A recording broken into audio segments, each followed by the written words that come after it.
welcome to the Respectfully podcast. I'm your host, Ellie Scott, and today joining me is Sharon Thompson and Patricia Davis for a conversation on Afro hair education. Sharon is the International Marketing Manager for McBride Research Labs, the makers of Design Essentials. She has been active within the African and Caribbean communities throughout Europe, Africa and the Middle East for over 35 years.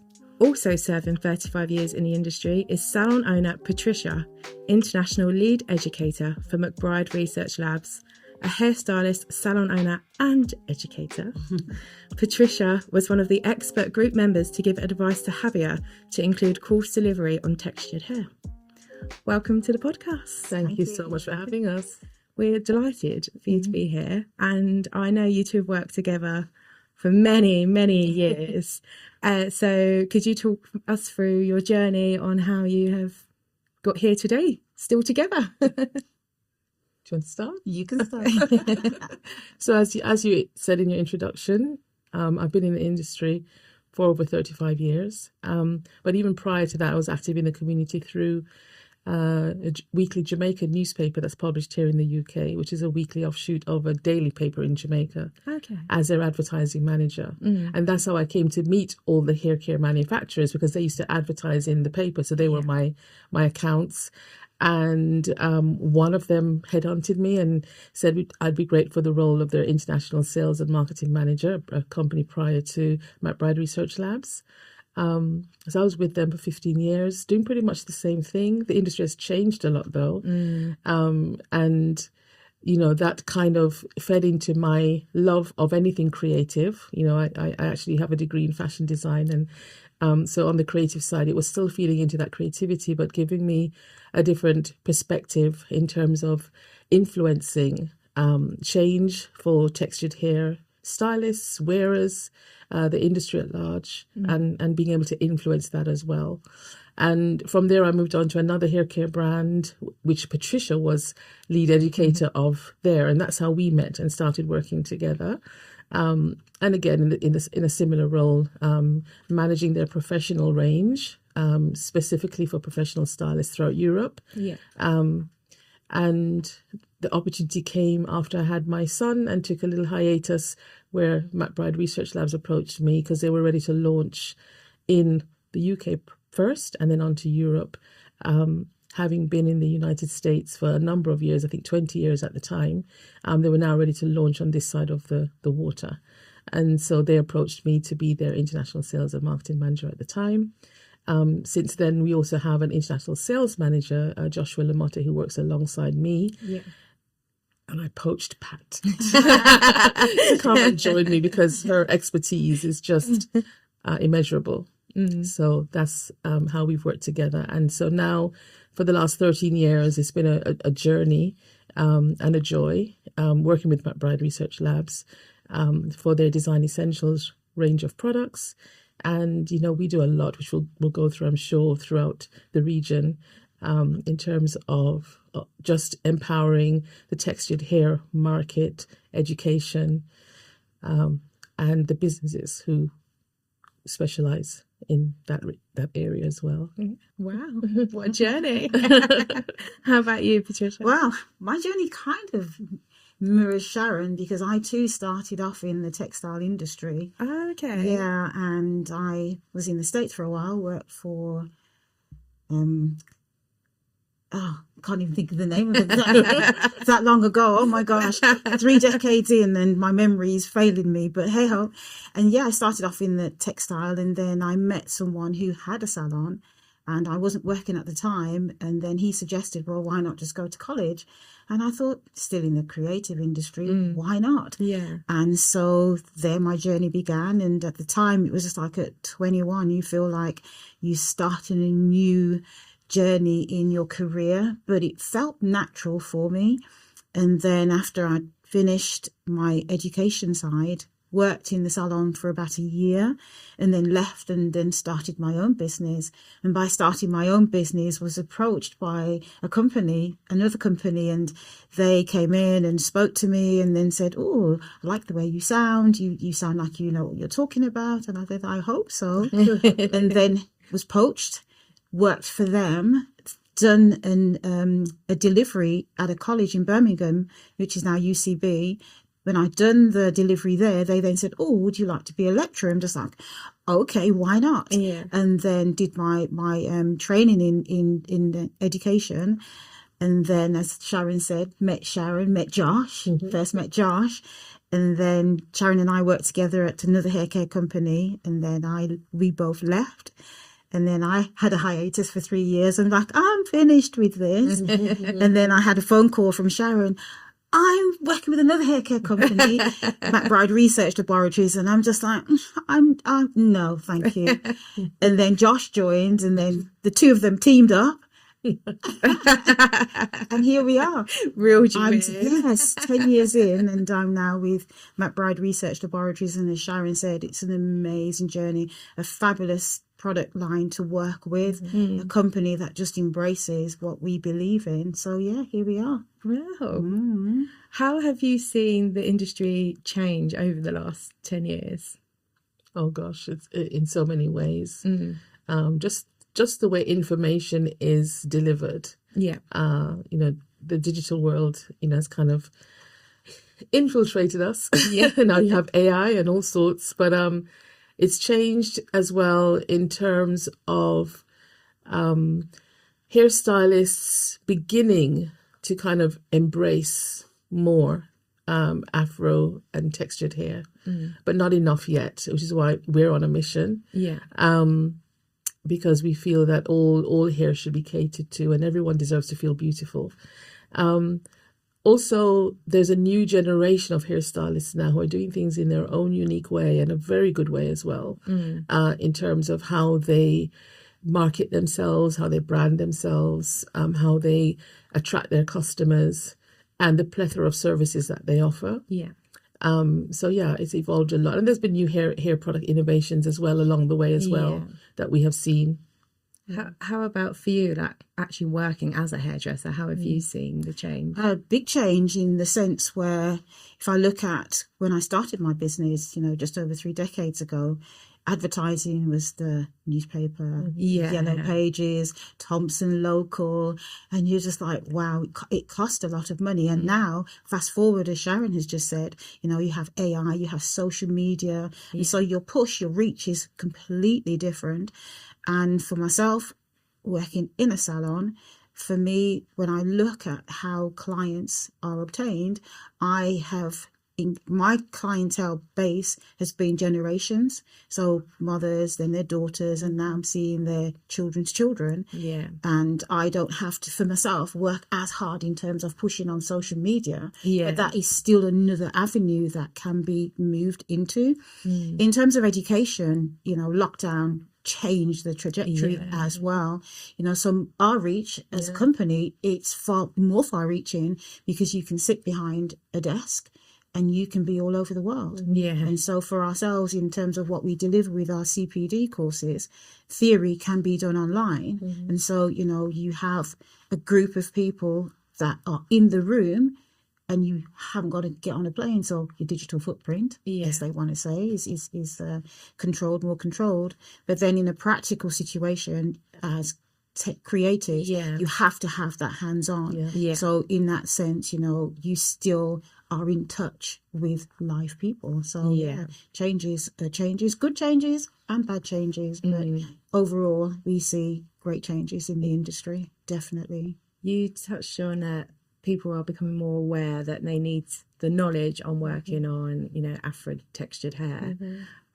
What are you as a brand doing to change that then? So we've made it our mantra, our mission, to be a part of that change, because at the end of the day, we manufacture a range that caters to all hair types, from type 1 all the way to type 4. There's something within our plethora of products for every hair type. And so we felt it was important that we stood up to that. And so we were actually approached by Habia in 2020 during lockdown, when they were rewriting the National Occupational Standards, to give advice along with an expert group that they had on textured hair regarding incorporating standards within the curriculum that catered to those hair types. And so we gave our recommendations through the expert groups. And so in 2021, there were changes to the National Occupational Standards, where it was more visible within the curriculum and not as a standalone, separate specialist unit as it had been for maybe 20 years or more. And we went further than that to qualify to deliver HABIA endorsed courses. So all our CPD courses are HABIA endorsed, because we have to follow certain standards as well. And so we've done that so that we can then convey to college tutors, to stylists who are wanting to embrace textured hair, but learn from the experts and learn from the specialists, and get the best knowledge in it to be able to confidently then offer services to clients or be able to teach their students as well. And I'll let Pat elaborate a bit more on the courses that we do. Yeah. But yeah, it's something that we have, really stepped up to and will continue to do so. Yeah. Following on from Sharon, as always, yes, the changes has been great. Circling back to where I said I was approached by a college. It was College of Food at the time in Birmingham. It's now University College Birmingham. And I was asked to come in as a specialist to deliver the Afro unit, and it was a standalone unit. So students then had, if those who chose to do the Afro unit, added extra time on their course. And so it just felt a little bit unfair. Yeah. But it really did gain traction and momentum, and the students, they were from all races because they felt like it was something they wanted to do. Yeah. And it felt good for me too, to be able to give back and deliver my expertise in an area that I naturally fall into and wanting to do.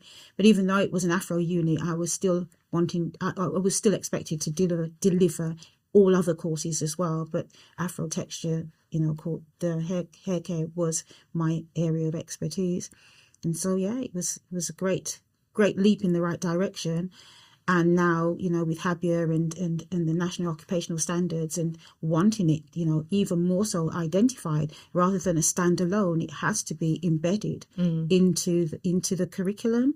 And so that for me is what I'm passionate about. Yeah. In terms of, it's about the students, the learners. It has to start from there. Yeah. And then once you can understand it, it doesn't matter what race you are. Once you understand, we have touched all hair textures and types, then you pick your lane. And then you say, where do I want to specialize in? At that point, once you've done it, you don't have to wait until after and you feel like, oh my gosh, I need to level up, which you can because it's a CPD. But if it's embedded in the course, then that way you then say, I've touched everything and this is the area where I want to specialize. And, even if you don't specialize in it and you're working in a salon, you can still be able to do that if someone comes into your salon and wanting their hair done. Yeah.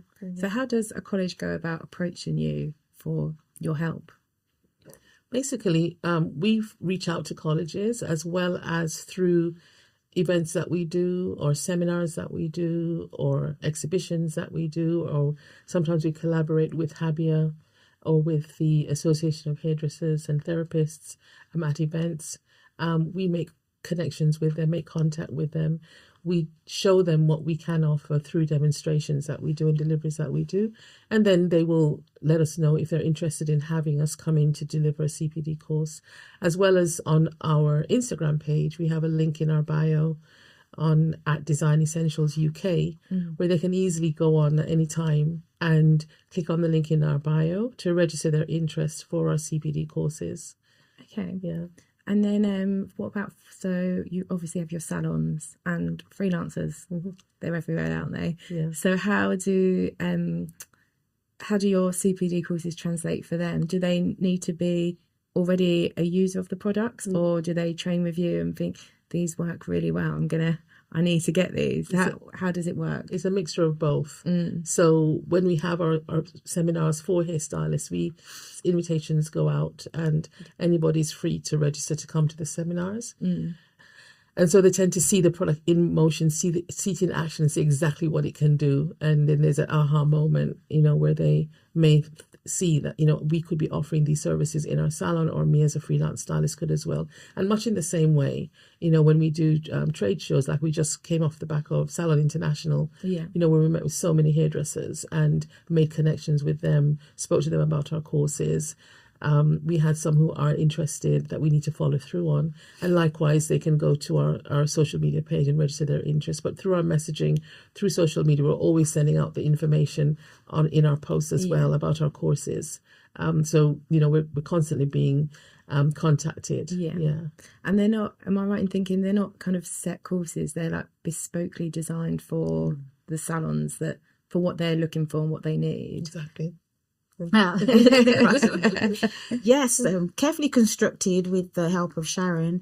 How do we go about delivering a course that, one, introduces someone who's never done textured hair before and wants to, or those who are already doing textured hair.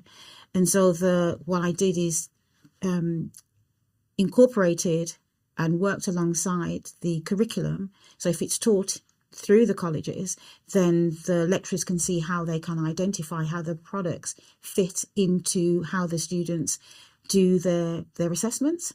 And so we always start off with textured hair, so understanding textured hair, and that is our almond and avocado range, and it attends and addresses all hair textures and types, but mainly for those who are looking at 3s and 4s, curly and coily.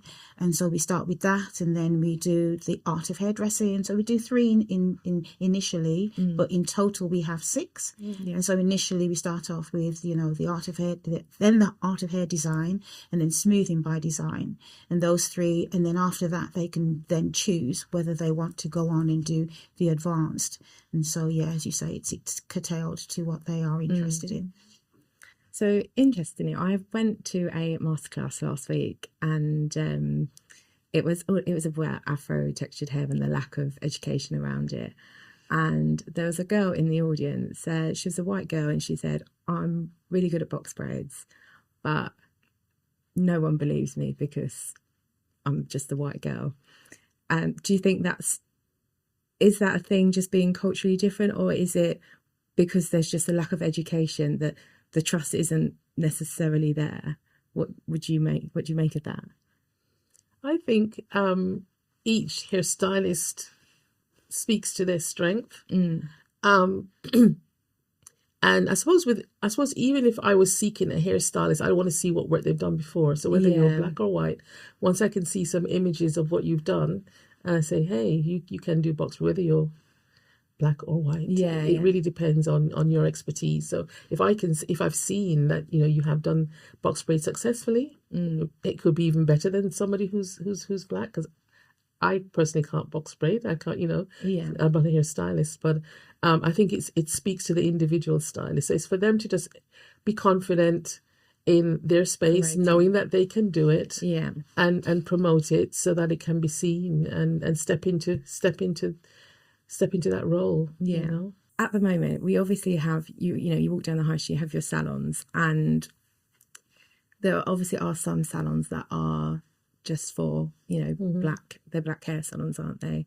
And obviously they're making their living. Do we almost run a risk of pushing them out by upping education on other salons?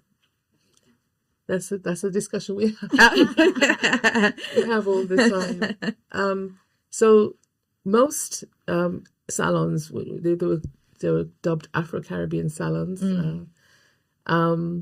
have gone through training at college, and they can do European hair as well, because that's what they trained on. They had to learn their skills by turning to manufacturers like the companies we've worked for before, and this one, that's why we do our seminars that are independent, and that's where a lot of them have come and learned over the years.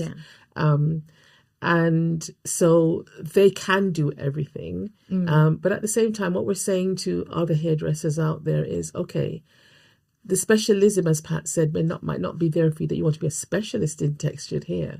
But you want to at least be able to maybe offer a basic service to someone who is coming in for a wash and go or a shampoo. But there still is that room for the Afro-Caribbean hairdressers and hair salons who have all the specialist skills in every aspect of hairdressing when it comes to the weaves or the braids or the silk presses or the relaxing, other areas of styling techniques that it takes many years to acquire those skills. Yeah. Those will still be their strengths, and we empower that. And we encourage it, and we still continue to support and educate them as well. Yeah. But what we're saying is with the courses, if you see and you have that passion to learn as a stylist and you want to upskill and learn more, and it's a continuous cycle when you're as a stylist to educate yourself. Yeah. Then we have the CPD courses on offer for you. Okay. Yeah. I think I'm going to change it very slightly in the sense, growing up, and you there was a community, and if we go back even as far as Windrush, and I remember very distinctly on a Saturday, my mom would get up very early and she'd cook the Saturday meal, and then she would go to the salon. She was gone all day. And you're like, how can you be gone all day? Yes. Until I got older, and then I thought, I want to venture into this world. And so I went to the salon with her. And it was more than a salon experience. It was more than having your hair done. It was a community, because then all her friends got together. And as a younger person in an environment of older women, you get to hear all the tea. Oh, yeah. You sit very quietly and you become, yes, it's like, this is amazing. But it was a community for my mom. And by cooking the dinner in the morning, it was everyone at home was catered to, and then she could go away and now enjoy and meet with friends that she probably wouldn't meet in the week. Yeah. And so fast forward, in terms of myself having my business, textured hair is a lived experience for me. So naturally I would gravitate to wanting to do textured hair in the salon. And as Sharon has said, I can do all hair textures and types. Yeah. But my lane, it's comfortable. I can do this. I understand it. And then now we're seeing, we're all embracing our curls. And I'm seeing curls that I've never seen before, because your customers now are embracing their curls, natural curls. And now for me, it feels like I am again relearning in terms of how you do textured hair. And following on from what Sharon said, we want to make sure that there's no one that is excluded. And at the time we were relaxing hair, so hair was manageable. You did different things with hair. Now we're going curlies. What do you do with it? And the service takes longer. If you're doing wash and goes, it's a wash and go. But if you're doing manipulated curls, then your clients, if you're doing a relaxer, you can turn that client around, say, you can be doing 2 clients on the go. Whereas if you're doing box braids or weaves, it's a service that's very intense. Yeah. And your client is sitting in that chair, just you and that client. Sometimes if it's braids, it's 4 or 5 hours. Weaves the same. Wash and goes, less time, but manipulated curls, so that client is, it's more intense, that service. And so again, we probably are retraining client, that hairdresser who didn't have the opportunities of doing textured hair, moving away from chemicals and now doing hair. And for myself, your day seems more intense because you're doing different services. So yes, our course is definitely, it's not just for those who've never done textured hair as a white person. It's everyone who feels like, what's going on here? How do I incorporate these services? And even more so, you have clients who understand their own texture that are doing their hair themselves. Yeah. Because lockdown forced us to now do your hair yourself. Whereas, now it's a luxury. I can do my hair myself, but it's a luxury. I'm going to come into the salon and get my hair done. So it's swings and roundabouts. Yeah. It's forever evolving. All the time. Very much so. Obviously, Design Essentials have a huge range of products. You mentioned to me before about the Fab Five and how you simplify the hair care routines. Can you just tell us a bit more about it? Yeah, I just think it was genius them coming up with that, because you do with our products. I mean, when I joined, I'm like, how am I going to understand all of this? And especially coming from another hair care company, I felt like I had to unlearn to relearn. And this simplification just made it a lot easier. So it's 5 categories. So you cleanse, so those are your shampoos, and your shampoos can come into different categories. Is it therapeutic? Is it just, as you know, if you're washing every day, so you just wanting to cleanse? Or is it, am I wearing weaves, wigs, and different types of shampoos that cater for that hair texture and type and style? So your shampoos, and these are your wet services. So your shampoos and your conditioners are your wet services, and those are washed out completely. Or a mask. Yeah, so you'll cleanse your shampoo, your conditioners, or your mask, as Sharon has just said. And the mask is more intense, dependent on if your hair needs hydration or moisture. And then once you've cleansed, you've conditioned, you now move into your drying process of your services. So we now start to layer. So we use a leave-in conditioner, and a leave-in conditioner is not with the exception. So if I cleanse, I don't have to do a conditioner. Your leave-in conditioner is a play on words, so you're continuing to condition that hair. And so your leave-in starts to build your layers, and so you leave in, and then you build on top of that. Is it a wash and go? So am I going to use gels, butters, creams? I'm a wash and go, so I can put my curls are activated. Or am I manipulating that curl? So if it's a manipulated curls, then you either are going to use a cream that's going to either do a finger coil, finger coil, or if it's manipulation, are you going to flat twist or Bantu knots? And then after you've done your leave-in, your styler, then you do your maintenance. So it's something that client is going to take away and maintain that hair at home themselves. So really simple. Yeah. So you go in and you can target, is it therapeutic? Does my scalp need something? So you can start with shampoo, conditioner, leave-in, styler, and a finish. Yeah. And with the stylers and finishes, they're dedicated products with dedicated hair types. Yeah. So it's easy for you to pinpoint which products are going to work on my hair type. Yeah. Yeah. Mm-hmm. And I was really interested about sorry if I've got this wrong. Is it the Shebe initiative? Can you just expand on that? Yeah. So the company is very philanthropic, and they're always about giving back to the communities that built them. We're in our 35th anniversary this year. So they're always very conscious that they didn't get this far without the support of the community and your bread and butter salons that have supported us throughout the years, including like the Afro-Caribbean salons here in the UK that, were first West End salon in the 1970 was by Winston Isaacs, who had splinters, and he trained most of the hairdressers you see today who are highly successful had the Winston Isaacs effect.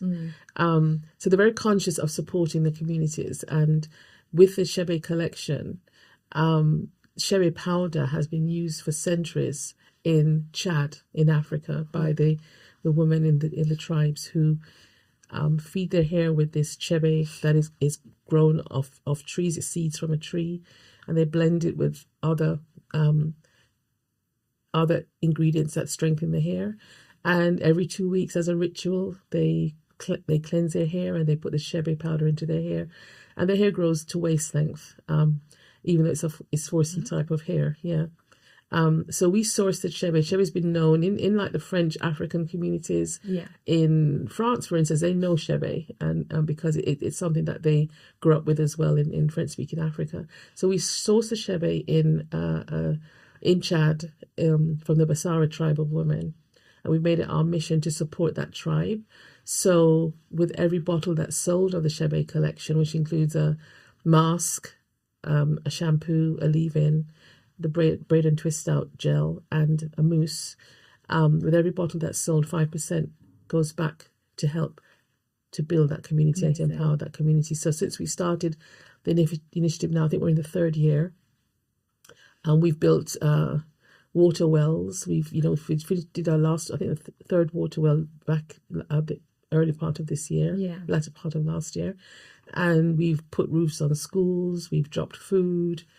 We've built a storage unit, and better their storage unit, because where they live, they don't have fridges that they plug in. Yeah. So that we built a whole storage unit. Wow. And it's an ongoing project that Yeah. we're always talking to the chiefs of the village to see what do you need next, what's needed next. Yeah. So and that means a lot to the company, that they're giving back, not just taking the shebe from them, but giving back to help them empower themselves as well. Yeah. Yes. And are you working with any other communities as well, or? Yeah, we do actually. In Kenya, we every year support and sponsor the Africa's Next Supermodel Wow. pageant, which is great for us from a glamorous point of view. Yeah. But it's just seeing the evolution of the models who are in this pageant, because a lot of them are scouted rather from the refugee camps, and they're given a chance of a better life by the founder, Jonah Korodudu. And through the competition, not only are we helping them to feel beautiful and accepted for what their hair is like when we style it, but other sponsors of the event are Select Model Management, and they work tirelessly straight after to get these girls with the most amazing contracts. And, within months, you see them on covers of top magazines or walking on the runways in all the fashion cities of the world. But then those ladies are able to go back and help their families and get them out of the refugee camps, and they build houses and they take their families out and just improve their lives. So they also have a charity called Runways to Freedom. And with this charity, we support and sponsor this charity too, and donate money towards it every year. And it's to help to enable the young ladies, whether they also want to go into something vocational, like learning hairdressing skills or beauty and makeup skills or sewing, or whatever else they want to go into. Through this foundation, Joan helps to guide them and gives them all these opportunities in life. So that again is something that is very dear to our president, Cornell McBride Jr. His dad founded the company 35 years ago, Cornell McBride Sr. It's now second generation. So he makes it a trip to Kenya every year whenever we're there, just to see the evolution of the young ladies and to see how through our support their lives are improving. Yeah. Wow.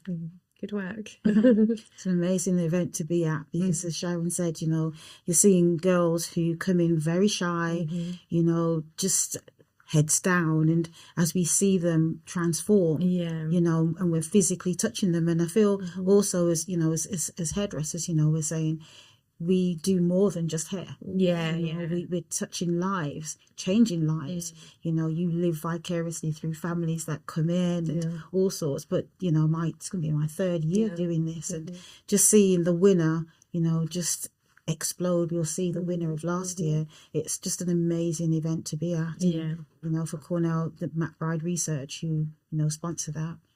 Amazing, definitely. Talking of shows, I saw Joanna Cree Brown was using Design Essentials at London Fashion Week. How did that come about? Are you working on shows, or does she just use them and love them?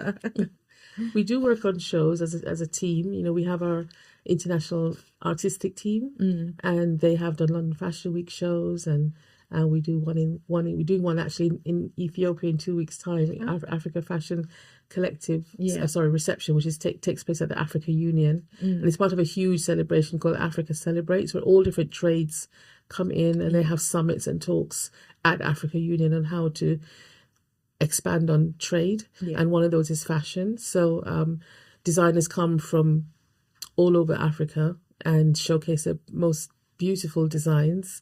So some of them are so elaborate and so intricate in the space. So we do the hair for the models. But how it came about with Jo was through our PR agency. Actually, LWPR reached out to us because the show she was doing was for Labrum, and it required styling on textured hair. She did some very bold hair designs with chunky braids, and was beautiful. So we did provide her with the products to use, and she was over the moon about the efficacy of the products. In particular, our new Design Essentials Lock and Braid Gel. She found it just did exactly what she needed it to do on the model's hair, and she spoke about it on social media, which was very nice. But yes, we do shows as well as a team. Throughout here, we do Paris Fashion. We've done Paris Fashion Week as well, etc. Yes. Yeah. Have you got any exciting plans for next year? That you can talk about anyway. Can tell by that laugh. Strict embargo. Well, the excitement continues. Every year is more and more exciting for us, and we kind of build on what we've done before. Yeah. So a lot of the initiatives we're doing now will continue, and then we're always looking for new opportunities that we can use our strengths to support others in the industry. So we support something called Braids Gang, which is an online platform for professional hair braiders. And she has a following of like 500,000. The young lady that runs it, Gabriella Anderson, a beautiful soul. So it wasn't hard for us to support her initiative.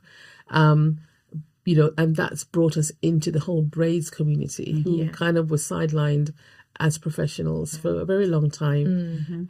And so we're happy about that, and we'll continue that support because they're offering a service that is very specialist and is very much in demand, and so we'll continue with that. Now, we may have some new product innovations, but until they're actually available, I can't really speak about them. But looking forward, yes, you'll be the first to know.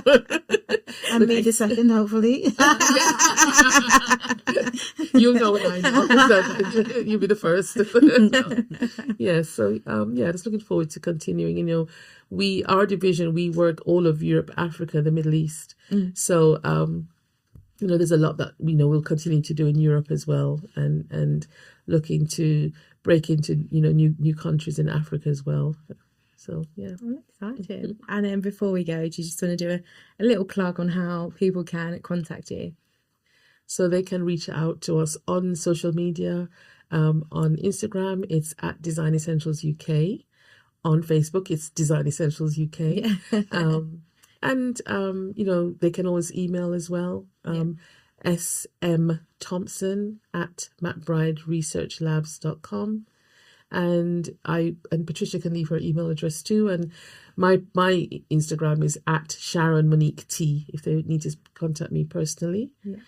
And Patricia? Oh, my email address is patriciad@avenuesalon.co.uk. And my Instagram is at Pat Davis Hair. Lovely.